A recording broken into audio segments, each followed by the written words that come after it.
FDA अधिकारी हायकोर्टाचे वकील विधान भवनात दाखल झाले आहेत। विधान भवनाच्या कॅन्टीनची तपासणी केली जाते। या तपासणीच्या नंतर हायकोर्टामध्ये या संदर्भातला अहवाल सादर केला जाणार। त्यामुळे त्या अहवालात नेमक्या काय महत्त्वाचे मुद्दे नमूद केले जातात हे पाहणं महत्त्वाचं आहे। एफडीए अधिकारी हायकोर्टाचे वकील विधान भवनात दाखल झाले आहेत। विधान भवनाच्या कॅन्टीनची तपासणी करण्यात येत आहे।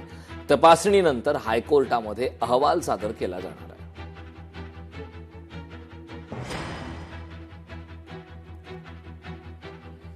एफडीए अधिकारी हायकोर्टाचे वकील विधान भवनात दाखल झाले। विधान भवनाच्या कॅन्टीनची तपासणी करण्यात येणार आहे आणि या तपासणीच्या नंतर आता अहवाल दिला जाणार आहे। त्यामुळे तो अहवाल अत्यंत महत्त्वाचा आहे।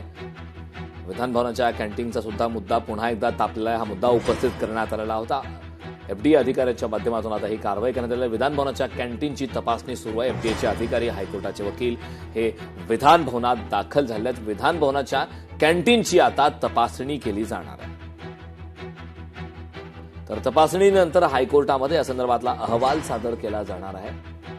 त्या अहवालावरती बऱ्याच गोष्टी अवलंबून आहेत आणि त्यानंतर एफडीएच्या माध्यमातून कारवाई सुद्धा केली जाऊ शकते। एफडीए अधिकारी आणि हायकोर्टाचे वकील आपण जे दृश्य लोकशाही मराठीच्या स्क्रीनवरती पाहतोय, एफडीए अधिकारी हे विधान भवनामध्ये दाखल झाले आहेत आणि याच दरम्यान ते आता अहवाल सादर करणार आहेत।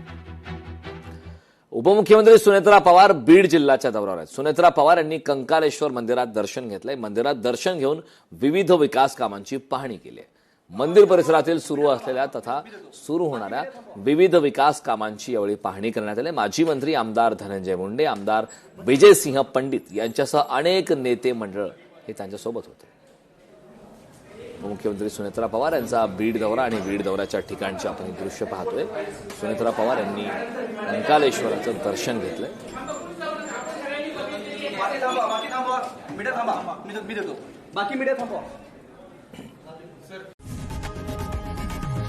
लोकशाही मराठी ऐका, पहा, जागरूक रहा।